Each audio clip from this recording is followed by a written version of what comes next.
The general task we gave our panel was to basically give some reaction to the conference and perhaps a few suggestions about where we might go in the future. And I want to encourage other people to jump into the discussion as we go from here. Okay. Solutions. 'Cause I've been taking a lot of notes, and I may need my reading glasses. That's okay. Then I saw this at the back. Everyone, everywhere, equal value. Just hearing a lot of great things here over the last couple of days, and a little background. I advocate, educate, speak, and write on the issue of trauma, abuse, and mental health. So I have a lived experience. You do that through music and a variety of things. So there's a lot of stuff that was commonality. Solutions. We all need community. We all need hope, healing, and health, and safety. What is always missing in all of this is, because there's great organizations and there's great people, but we don't collaborate with each other. There's all these silos, we don't. We're all fighting for these dollars. Why don't we collaborate, educate, advocate together, share? Why don't we drive the bus on how these dollars are allocated? And I love that whole economic, what we just heard, the development aid. I agree with that wholly, but we need to be banding together, and we don't. And I think of, because I straddle the two worlds of the mental health community and the survivor community of sexual abuse. And neither one want to talk to each other. But yet we know that 90 to 93% of folks receiving services at mental health centers are victims, survivors of trauma and abuse. Folks will identify with their mental health, their mental illness issue, but they don't want to talk about the sexual abuse or the child abuse stuff. The survivor community does not want to talk about their mental health issues, so that's just part of it. So refugees, trauma, abuse, we all share this commonality. So darn it, why don't we get together and start working together? That's, and what gets in the way of that? Egos, power, and control. I see that in I'm a peer specialist. I see that with these nationwide leaders, and they don't allow others into the tent. There's too much control, ego, and power. So just within this room alone, there's a lot of folks. We know a lot of other people. So maybe start with that. I'll stop on that note. Sure. So, I was a middle school teacher in Iraq. I'm a business owner. I never think one day I will leave my country and come to the United States. It's a dream for me. But I used to live a stable life just like everyone here in the United States. So unfortunately, what we see in the world, there's a lot of investment in weapons. That's why many countries around the world, they pay sacrifice. I hope there is investment in car, economy, in energy, etc.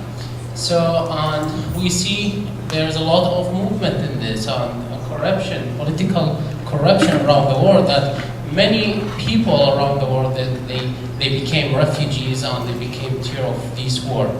So, thinking about the problem around the world is very making us feel frustrated, especially I still have family in Iraq, and being in contact with them and thinking about what's going on. I have my mind here and my mind there, and I'm sure many refugees, they have family members, friends, relatives suffering there. So to focus on solutions is not an easy. Probably there's, something above us. To correct this corruption with politics. But sometimes I said I want to focus in my area how to solve this problem. I live in Buffalo, New York, so probably I didn't have an opportunity to do something in my country because I wasn't safe. So let's do something in Buffalo and try to help the community there to be successful. So it's really important to think about adjustment. Many refugees, when they arrive, either to stay with their own community and they are not interact with American society, which is, being separated, and there's a lot of benefit of, cross-culture in terms of, I have kids, my parents teach me a way how to raise my kids, but now I live in the United States. To talk with parents American parents who raise their kids here is really important to help our kids. So So I'm thinking about, it's really important for people who live in the United States as American to have, I mean, access to newcomers, to have this cross culture, to help newcomers adjust the life, so make it easy probably for them to know, I mean, these new people. So to start in some way, we have very high percentage of bullying in school for newcomers. And sometimes I'm thinking to bring refugees in the United States is not solving a problem. So probably we may create problems because there is, as we know, there is a lot of struggle, pre-migration, migration, and post-migration. In all these stages, there is a problem. I mean, there is a lot of challenging. So even when they come here, probably they start to produce a lot of mental problem. They are far from their family, far from, I mean, the support system. So sometimes we need to think about bring refugees. Is it solving a problem or probably create more problem? Are we ready to receive more refugees? So I'm very, I mean, thinking about this. I mean, there's a debate of each city or each area, they should to be prepared before they start to bring more refugees, to make sure that there's housing, there's health system, there's a safety environment to prevent any re-traumatization for refugees in this way. So, yeah. This has been an amazing experience for me, just even trying to pull this together. I come out of homeless background, mental health background, trauma background. So I've been involved in using all of those systems.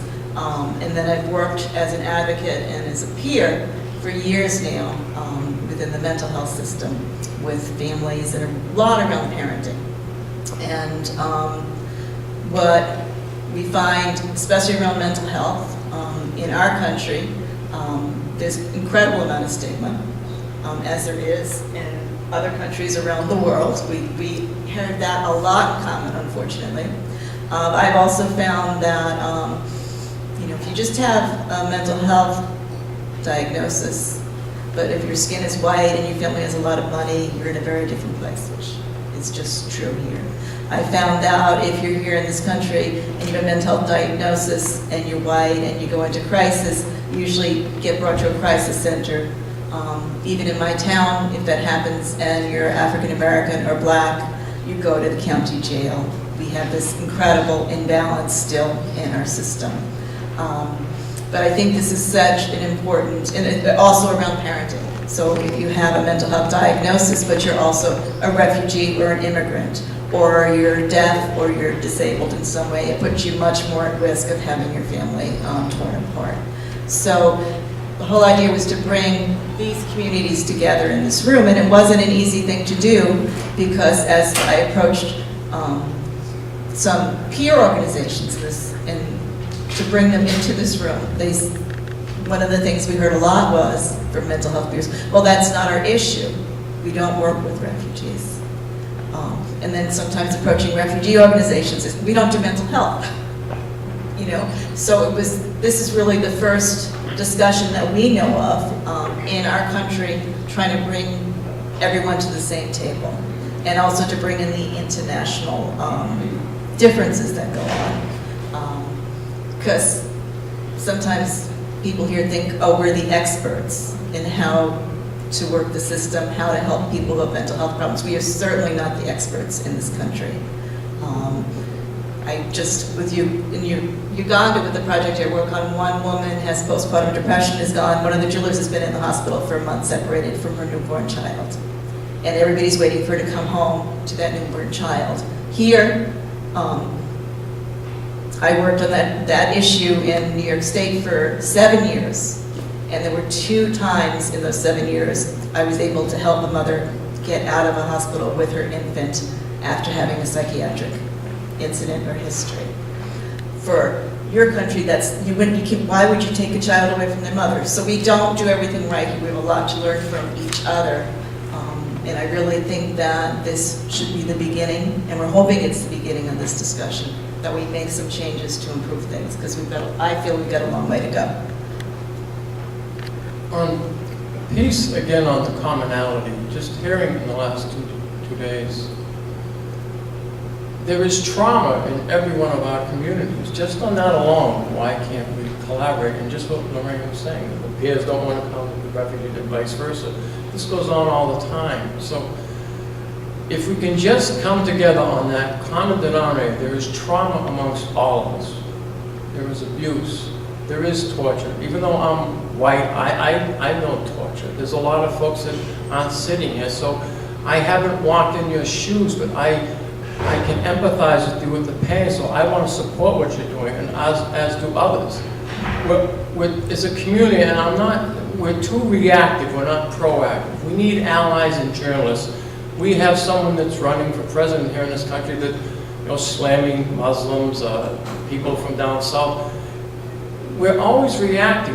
Why can't we have stories? It's a very small percentage, but we're always reacting to all this hate, the fear, the bigotry.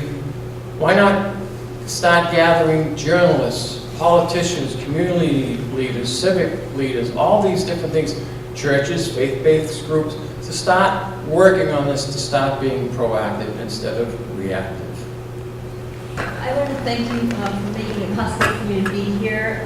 Thank you, Lorraine, and thank you, Dr. Pulis, for getting Lorraine and working with Lorraine, because she's my former partner on the Sexual Assault Mental Health Project. And what you said is so right on. I totally, what you all said is so right on. And that, like Mike talked about collaboration, but yesterday we talked about how immigrants and refugees coming over here feel a lot of isolation, trying to maintain their cultural identity, and then getting on a bus and feeling like they can't talk to people. And as they maybe remember Loretta Ross, who's a fabulous speaker we brought to our Miss Casa's conference in March.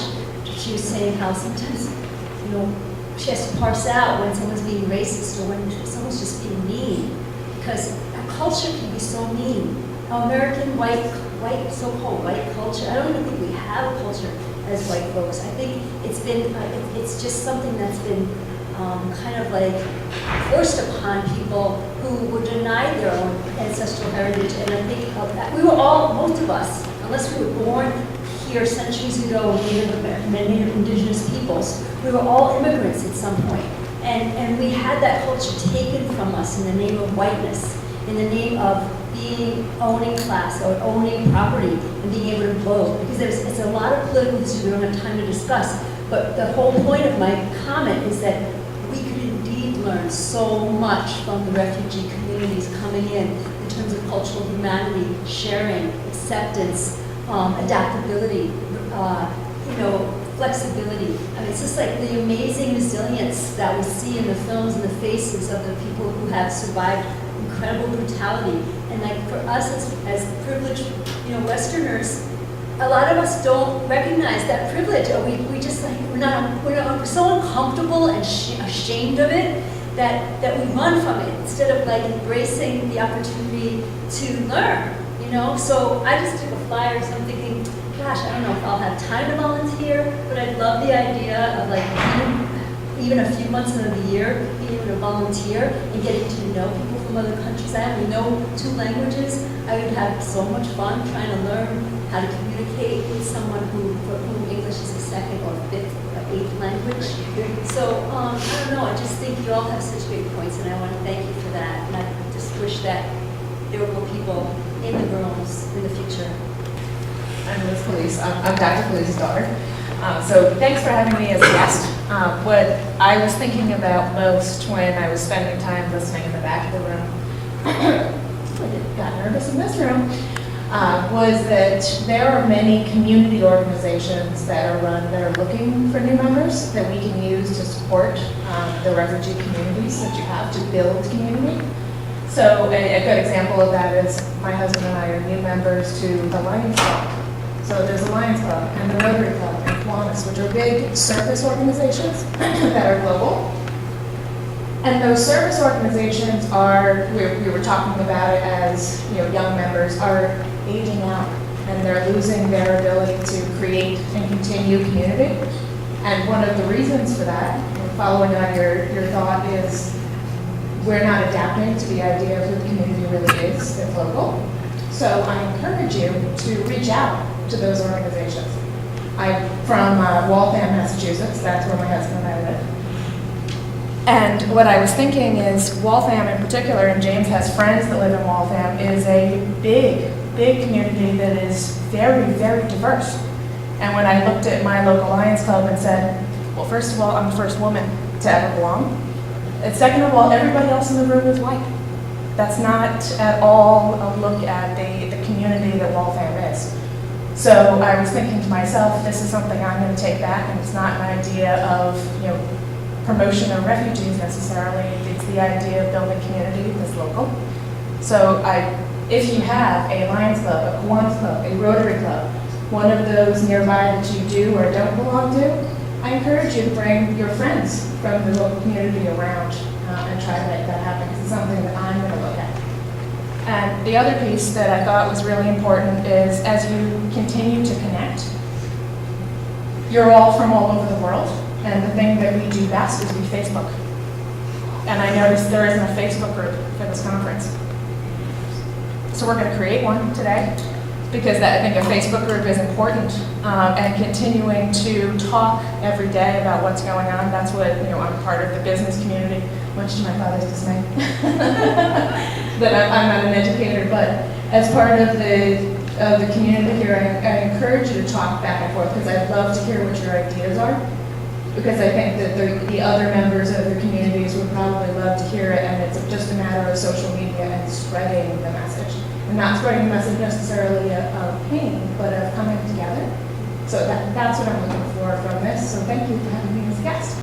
I think the idea of the Facebook group is great. The guy in the audience here, Jim Stone, probably doesn't remember, but he actually got me funded on a project to start to talk about peer support and recovery from mental illness.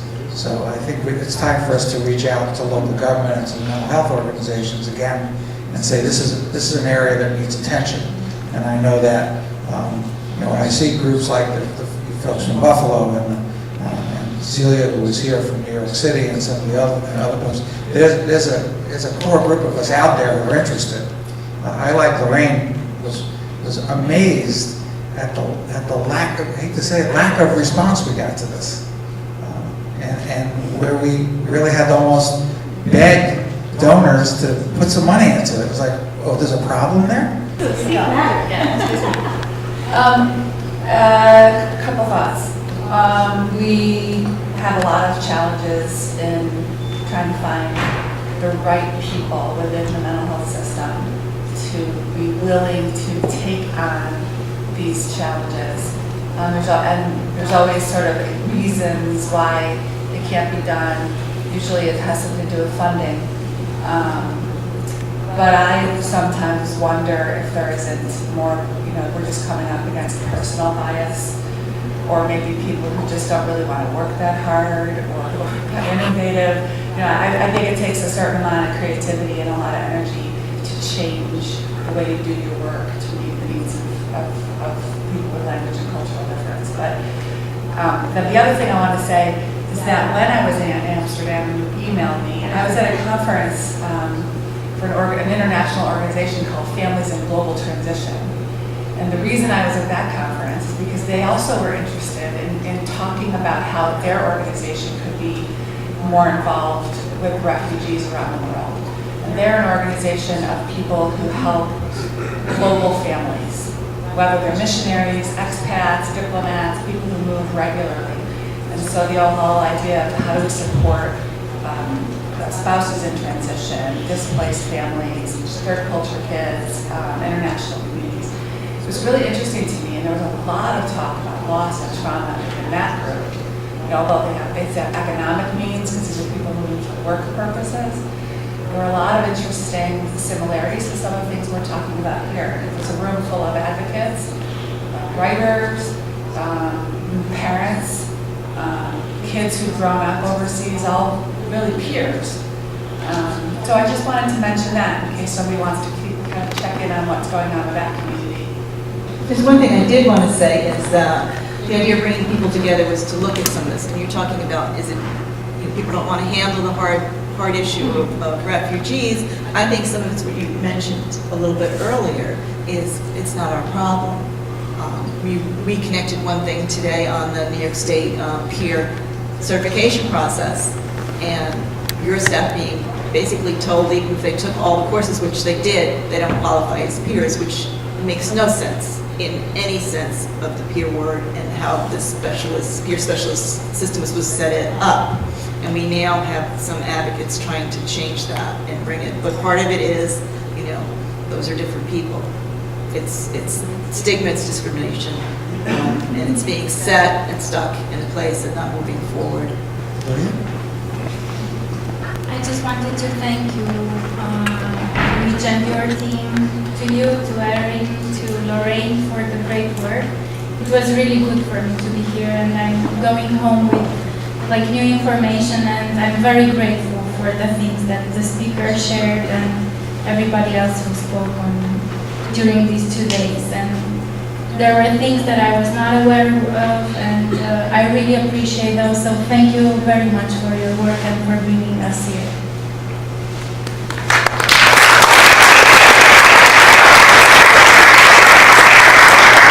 You would think that would be a good note to end, but it's not. No, so here's where we'll go forward. I think the apple, I guess, doesn't fall far from the tree here. But she takes after another. So we're going to set up the Facebook group for networking. As I mentioned in the beginning, we are going to seek to publish this. And as I was sitting here thinking, I think what we want to get is, rather than make it this academic articles, we're going to make it more about the information that we shared here and getting that information out and figuring out a distribution network for it. The College of St. Rose, for those of you who don't know, was founded by a group of nuns almost 100 years ago, the Sisters of St. Joseph of Carondelet, and they were in fact refugees coming from France to the United States. And I'm going to approach the college here, and the college has been terrific in its support, as you heard when I introduced the dean. But I think a role for ICRT, the Institute for Community Research and Training, is going to be to keep this going. And we're going to hope, as we reach out to you, you're going to help us network out to more people. So next time we do this, it's instead of 75 or 80 people, it's 150 people. And that we also can get information going here. We do have the capacity to seek funds, and maybe we'll look at the foundations or somebody to try and give some seed money support to an organization like this. So I guess the bottom line is you haven't heard the last of us. And for those of you who traveled near and far to be with us, thank you so much. Of course, for me, it was a great opportunity to see some old friends and to make some new ones. Travel safely to wherever you're going, and we'll be in touch soon. And thank you, and have a great day.